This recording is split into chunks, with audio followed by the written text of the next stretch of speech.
ఒక్కసారి కొమ్మూరి గోల్డ్ కి కాల్ చేయండి. తాకట్లో ఉన్న మీ బంగారాన్ని విడిపించి మార్కెట్ ప్రైస్ కి వాళ్ళు కొనుక్కుని మిగతా డబ్బులు మీకు ఇచ్చేస్తారు. హలో అండి, అందరికీ నమస్కారం.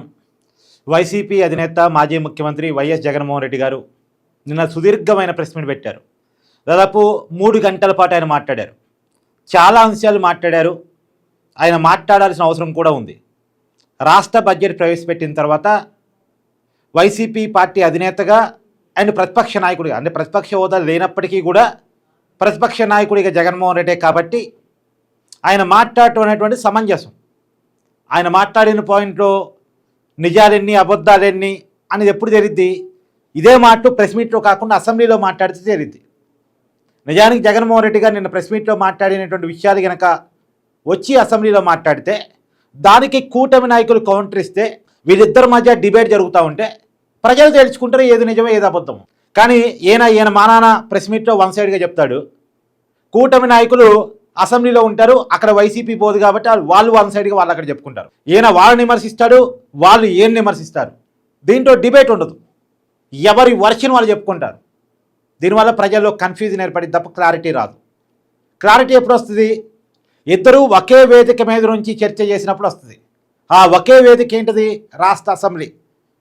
ప్రజలు తమ ఓటుతోటి ప్రజాప్రతినిధులు ఎన్నుకునేటువంటి ఒక పెద్ద వ్యవస్థ మన అసెంబ్లీ, మన చట్టసభలు.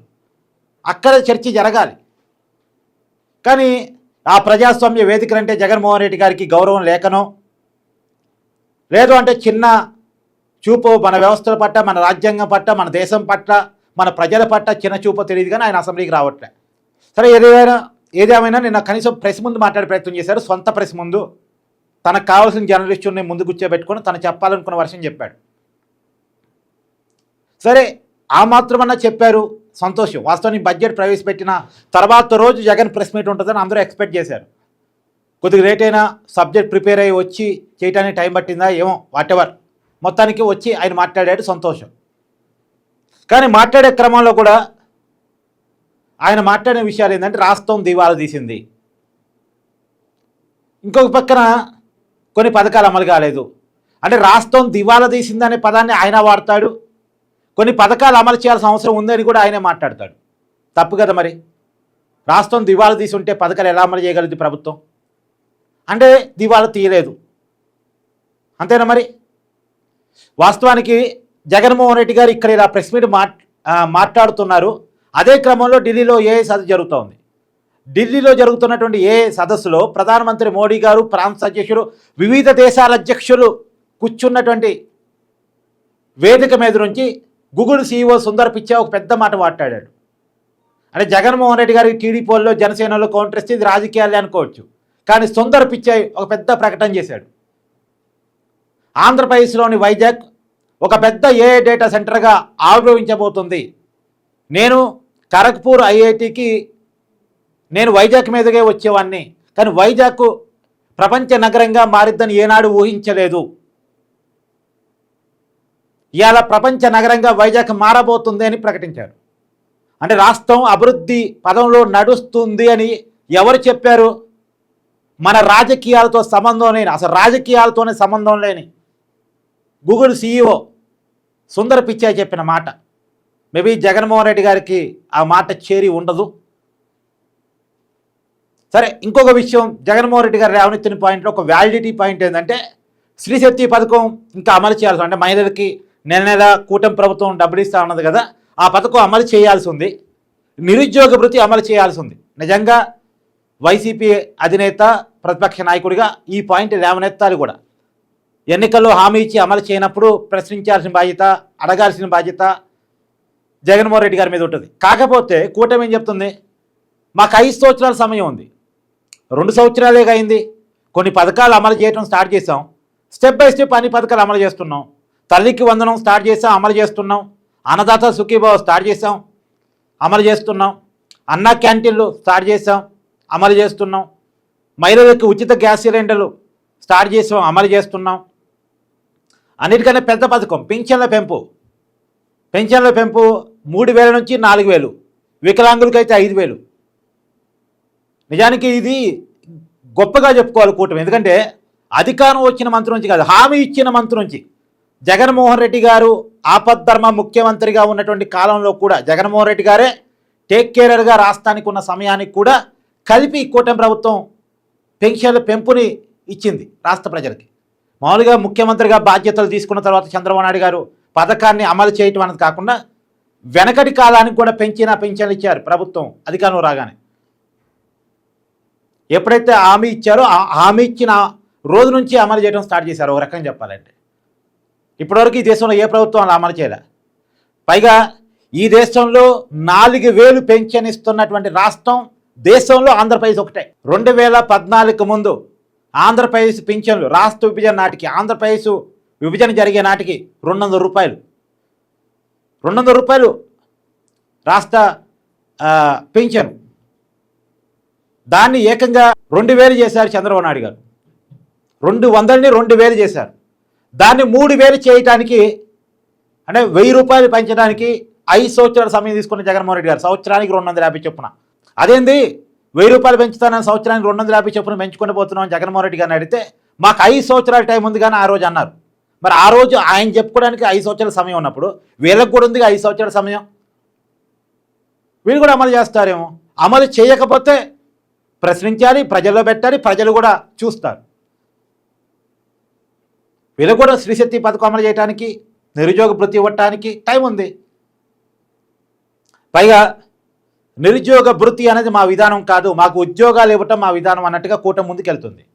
ఈ ఉగాదికి మరొక డిఎస్సి అయిపోతుంది. ఆల్రెడీ మెగా డిఎస్సి కంప్లీట్ చేశారు.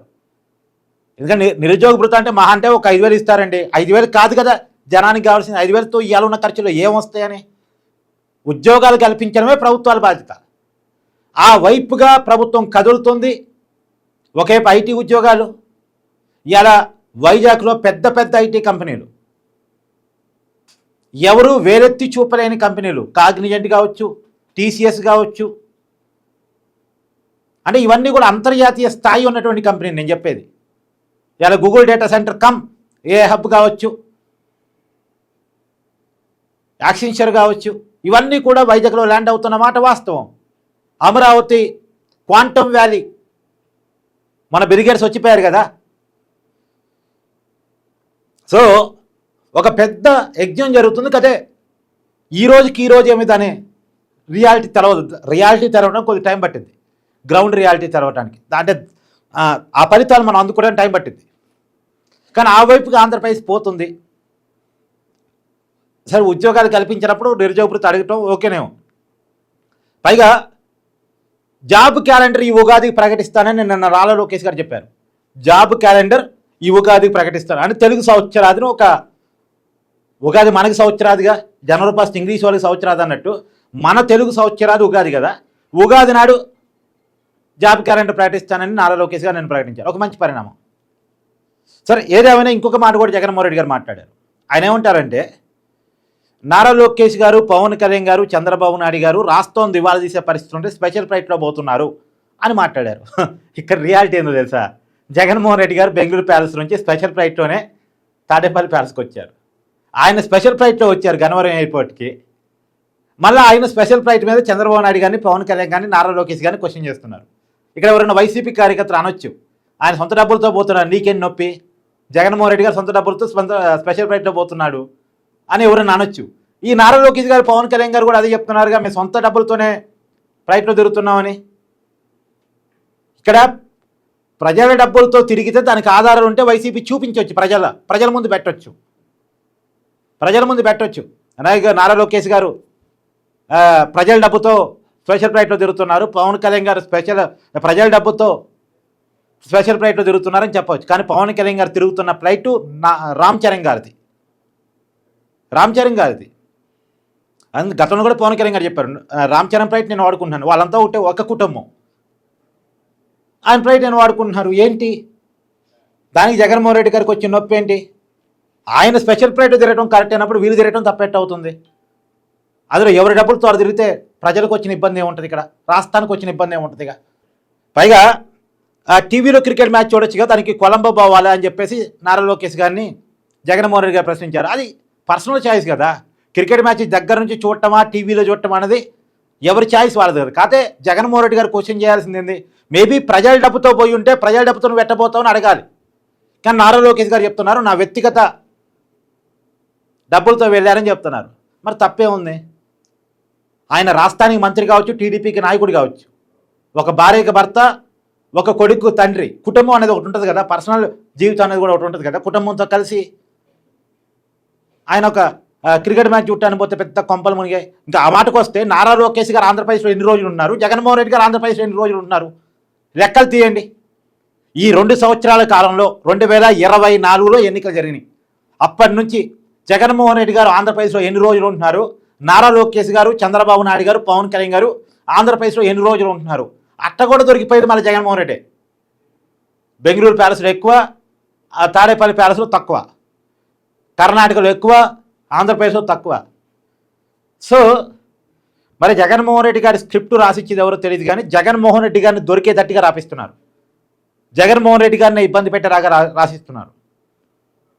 అయినా సరే ఆయన స్క్రిప్ట్లో ఎన్ని లోపాలు ఉన్నా, ఆయన మాటల్లో ఎన్ని లోపాలు ఉన్నా, కనీసం ఆయన ప్రెస్ మీట్ పెట్టడం పట్ల నేను సంతోషాన్ని వ్యక్తం చేస్తున్నా. రాబోయే కాలంలో కూడా ప్రజా సమస్యల మీద గట్టిగా మాట్లాడాలని నేను కోరుకుంటున్నా. అసెంబ్లీకి రండి అని కూడా నేను, ఇది రిక్వెస్టింగ్, అది డిమాండే. అసెంబ్లీకి రావడం ఆయన బాధ్యత.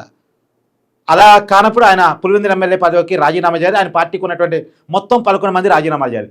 జీతాలు కావాలి, అలవెన్సులు కావాలి, రాయితీలు కావాలి, ప్రోటోకాల్ కావాలి, ఎమ్మెల్యే స్టిక్కర్ కావాలి. కానీ మేము అసెంబ్లీకి రామంటే ఆ పదవి వాళ్ళకి అవసరం లేదు. రాజీనామా చేసి ఇట్లా మీడియా ప్రెస్ మీట్ పెట్టుకొని చెప్పుకోవచ్చు. మీ అభిప్రాయాన్ని కూడా కామెంట్ రూపంలో తెలియజేయండి. Thank you.